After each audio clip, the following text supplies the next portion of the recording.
headed to Zaanse Schans. It's a little bit out of town, but we're going there to see the windmills. I'm so excited. So I'll show you more when we get there.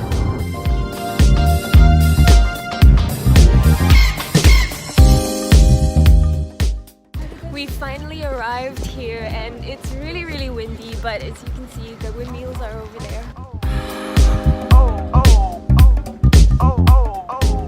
Oh my gosh, it's so windy, I'm tearing.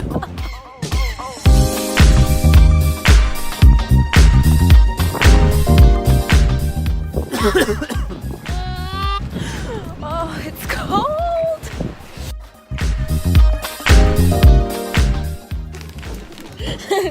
Thank you! And after weather. Yeah, it's too cold. Now you've got a nice view. Yeah.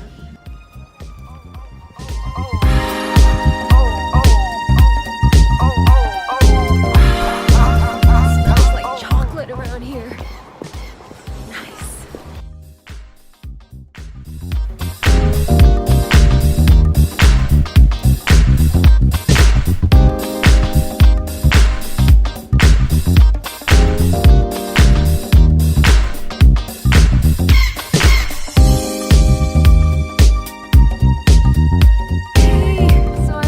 Made it up close and personal with the windmills. So cold. Beautiful, isn't it? But we kind of got distracted by Neefy and cheese. So we indulged in a little cheese tasting and shopping spree.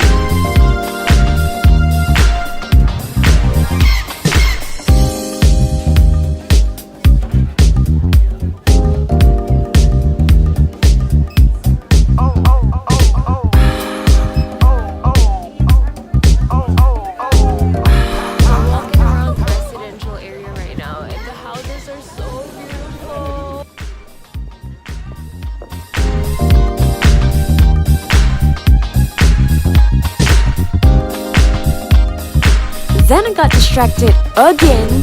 Come on, he's cute. But Dad said it's time for dinner, so hashtag priorities.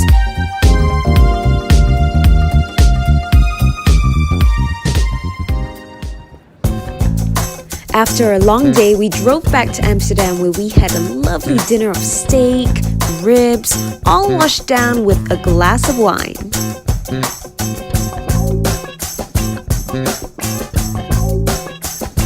Oh, just look at that meat! After dinner, we made our way to the floating flower market, which is essentially market stalls located on boats floating in the oldest canals of Amsterdam.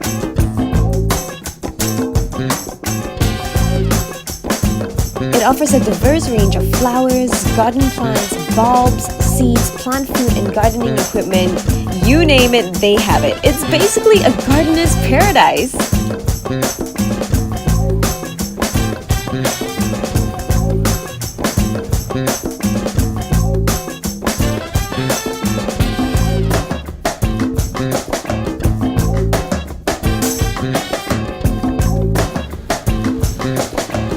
Then we walked on and ta-da! The I Amsterdam sign!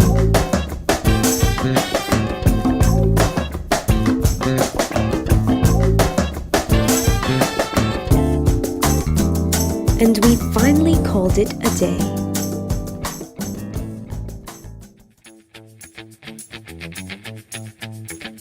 Hi! So this morning we're headed to Keukenhof, which is also known as the Garden of Europe, and we're gonna head there to see the tulips because tulips are in season. We're finally here in Keukenhof. The tulips are beautiful! Woo! Keukenhof is one of the world's largest flower gardens, which covers an area of 32 hectares. It's open annually from mid-March to mid-May, but apparently the best time to view the tulips is around mid-April, depending on the weather. But we got hungry, so lunch!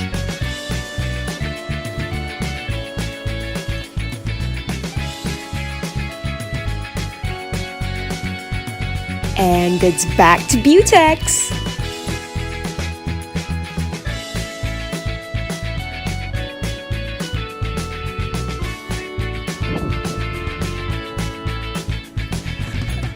So besides sniffing the flowers, it's also a really nice place to take a stroll, have a snack or two, and just take it all in.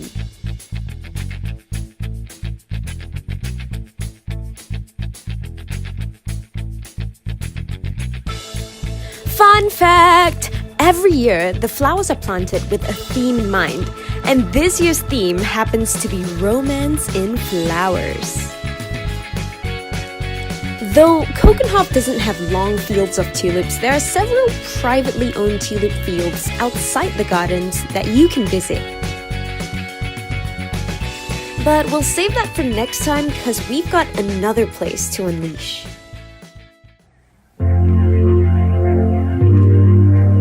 After driving for an hour and a half, we arrived at this beautiful water village in the Netherlands called Giethoorn. Giethoorn is pretty much the Venice of northeastern Netherlands, mostly car-free, and people get around in whisper boats via waterways like these. Aww, don't these houseboats remind you of PB&J Otter?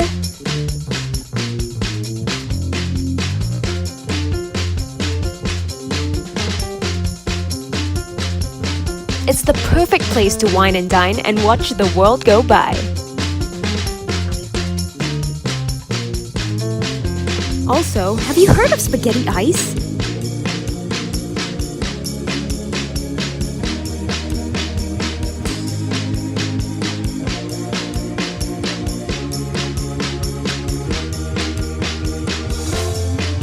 Noodle, do the noodle dance. Okay, whatever, let's go.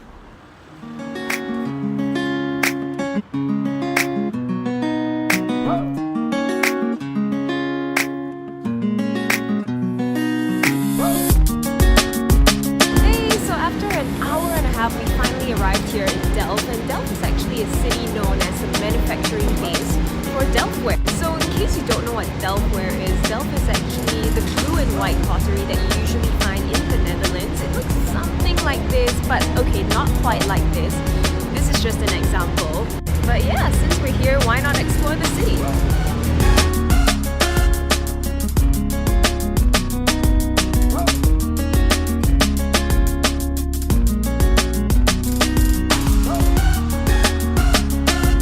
Now, canals are a highlight here in Delft. In fact, the city's name Delft came from the Dutch word of digging.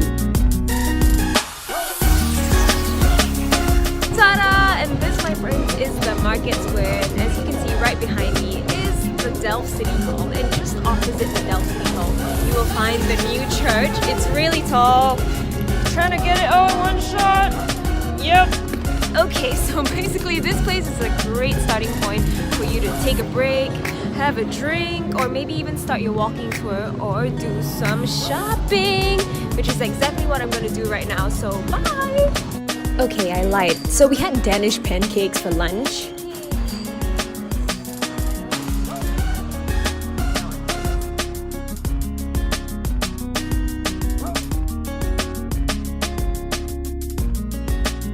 Then we chanced upon this Delftware shop where we met 72-year-old Johannes, who works here as a craftsman. He told us that he's been designing and painting Delftware since he was 14, so he fell in love with the craft and he's been painting ever since. Shortly after our chat, Johannes very kindly showed us his workshop where he explained the process of making Delftware.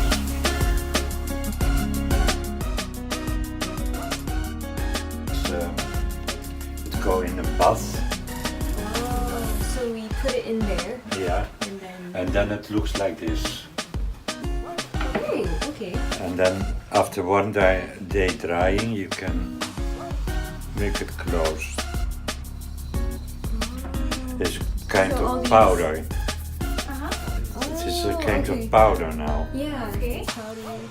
And after that, you go into the kiln.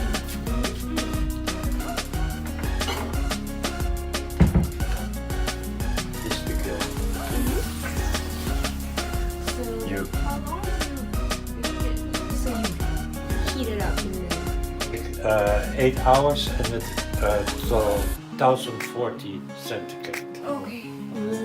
It's about 1800 Fahrenheit. Okay. And then you get the cobalt in reaction and then it comes blue.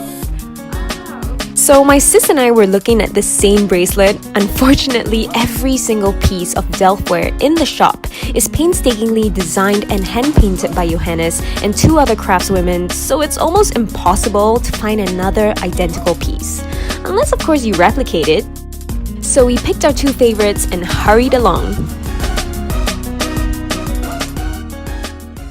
Amsterdam is probably the first stop on anyone's trip to the Netherlands, but there's so much more to this country than its capital city, so travel out if you get the chance.